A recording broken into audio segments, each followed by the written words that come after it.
Hello, तो good morning and welcome back to my channel. तो आज हम लोग देखेंगे सादगी।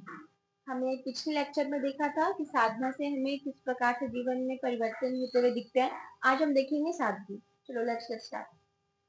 तो मनुष्य अक्सर बाहरी भौतिक चीजों में सुख खोजता है, लेकिन यह केवल क्षणिक सुख देती है और असली संतोष से दूर कर देती है। प्राकृतिक साधनों का सही और सीमित उपयोग ही जीवन को सुखी और संतुलित बनाता है।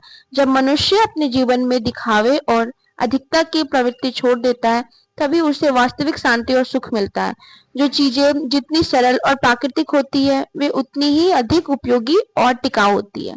जैसे बांस की पतली परतें मजबूत होने के बावजूद हल्की और लचीली होती है, वैसे ही सादगी में शक्ति छिपी है।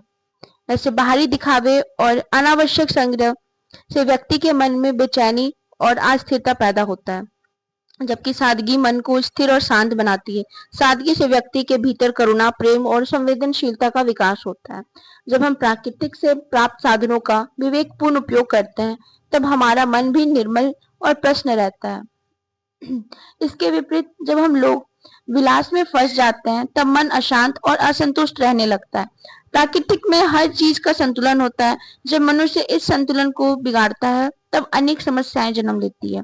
उदाहरण के लिए वनों की अंधाधुंध कटाई से न केवल पर्यावरण बिगड़ता है, पर्यावरण के साथ साथ बल्कि प्राकृतिक संसाधनों का भी अभाव भी होने लगता है।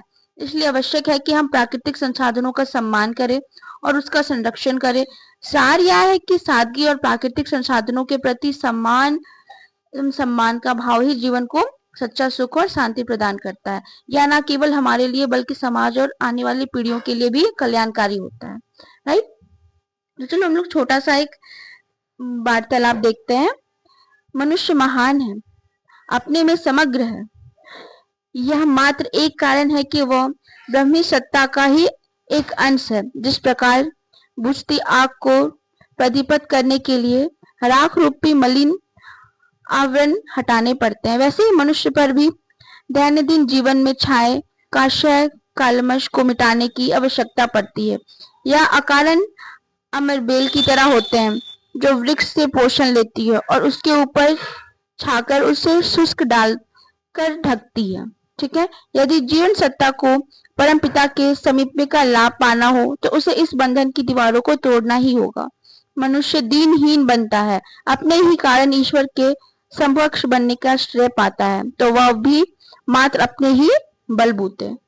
सो परम पूज्य गुरुदेव के द्वारा कहा गया यह शब्द है। आई होप तुम लोगों को यह समझ में आया होगा, अच्छा लगा होगा। Thank you so much.